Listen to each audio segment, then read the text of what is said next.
সমস্ত রাষ্ট্রবাদী বন্ধুদেরকে আমার নমস্কার। আমি অনির্বাণ, বাংলার রাজনীতি আপনাকে স্বাগত। বন্ধুরা, মহারাষ্ট্রের মুখ্যমন্ত্রিত্বের কাঁটা কিন্তু এখনো বিজেপি গিলতে পারেনি। এর জন্যই বলেছি, যেখানে বিজেপি 132টি আসন পেয়েছে বিধানসভায়, সেই জায়গায় দাঁড়িয়ে এবং একটা কথা বুঝতে হবে, যেখানে মাত্র 145টি আসন দরকার সেখানে বিজেপি 135টি আসন একাই পেয়ে গেছে। তারপরেও বিজেপি কিন্তু এখনো ঠিক করতে পারছে না যে মহারাষ্ট্রের মুখ্যমন্ত্রী কে হবেন, অর্থাৎ নাম ঘোষণা করে দিতে পারছেন না। সেই সাহস তারা দেখাতে পারছেন না।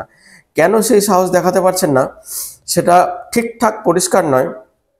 কোথাও না কোথাও বিজেপি ভবিষ্যৎ পরিকল্পনা করছে।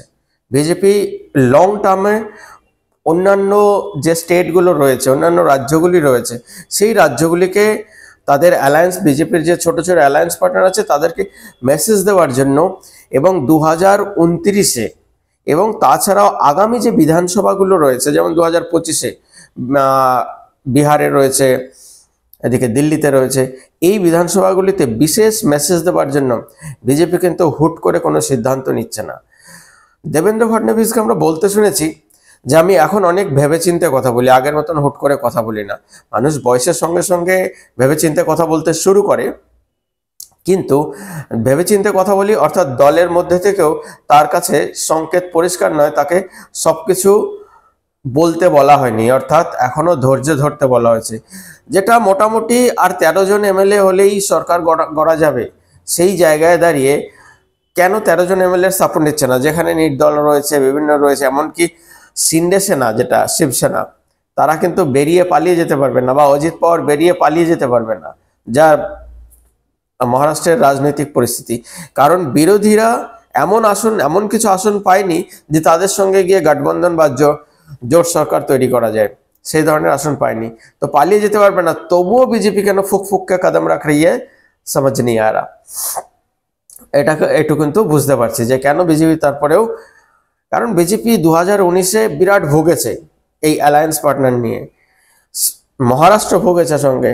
বিজেপি চায় না যে মানুষ যে ম্যান্ডেটটা দিয়েছে তাদেরকে, সেই ম্যান্ডেটকে আর অপমান করতে, যার জন্য এখনো তো কিন্তু তারা রায় নিতে পারছে না।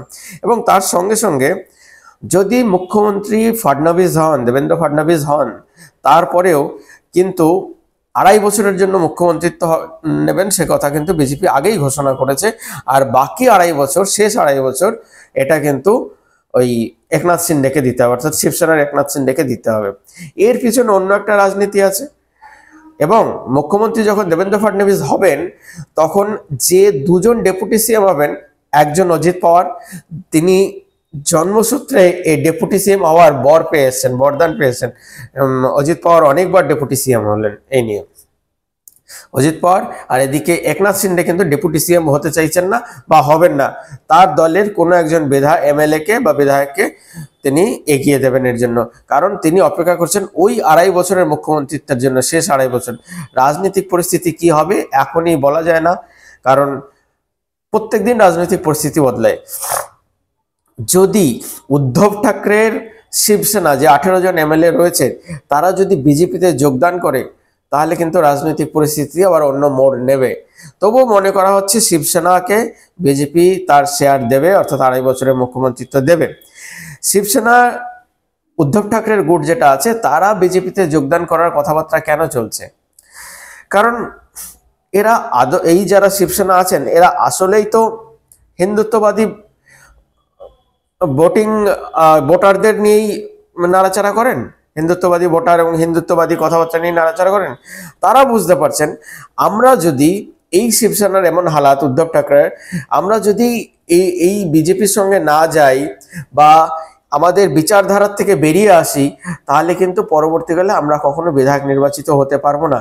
তাই তারা অরিজিনাল শিবসেনা অর্থাৎ একনাথ শিন্ডের শিবসেনা অথবা বিজেপির সঙ্গে কিন্তু যোগদান করতে পারে যে কোনো মুহূর্তে। সেই ক্ষেত্রে উদ্ধব ঠাকরের শিবসেনা কিন্তু একদম শেষ হওয়ার রাস্তায়। এই জায়গায় দাঁড়িয়ে বিজেপি কিন্তু এই যে দল পরিবর্তনের যে ব্যাপারটা চলছে, এর একটা অপেক্ষা করছে।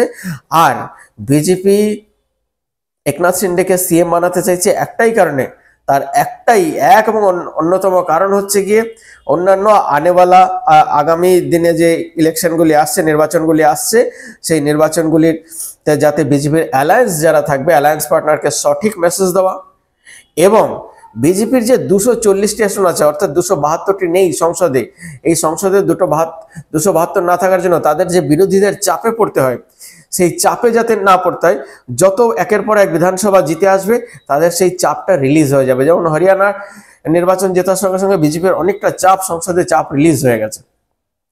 মহারাষ্ট্র যদি বিজেপি না জিততো, কংগ্রেস জিতে আসতো বা মহাবিকাশ আঘাড়ি জিতে আসতো, তাহলে কিন্তু বিজেপির বিরাট বিপদ ছিল সংসদে, কিন্তু সেই বিপদ থেকে কাটিয়ে উঠছে বিজেপি। ওদিকে সংসদে যে 240টি আসন পেয়েছে, ওখানে যে 32টি আসন কম আছে, তার ভরপাই করার জন্য বিজেপি কিন্তু একের পর এক বিধানসভাগুলো জিতে আসতে চাইছে এবং সেখান থেকে রাজ্যসভায় নিজেদের সংসদ পাঠাতে চাইছে, এক নম্বর। আর রাজ্যে শক্তিশালী থাকলে ওদিকে কেন্দ্রেও শক্তিশালী থাকতে পারবে, এই চিন্তা ভাবনাই কিন্তু বিজেপি এই মুহূর্তে করছে। বিজেপি যদি কেন্দ্রে 300-র বেশি আসন নিয়ে থাকতো, তাহলে হয়তো এই ফোর্সটা বিজেপির মধ্যে আসতো না। এই যে এই যে চাওয়াটা, এই যে এত বড় প্রেশারটা, এটা বিজেপির মধ্যে আসতো না। কিন্তু বিজেপির মধ্যে এখন প্রেশার রয়েছে যে রাজ্যগুলোতে জিতে ক্ষমতায় আসতে হবে। সব রাজ্যে তো জিতে ক্ষমতায় আসা যাবে না, কিন্তু রাজ্যগুলোতে জিতে ক্ষমতায় আসতে হবে। এর জন্য কিন্তু বিজেপি ধীরে ধীরে ফুক ফুক के कदम रख रही है।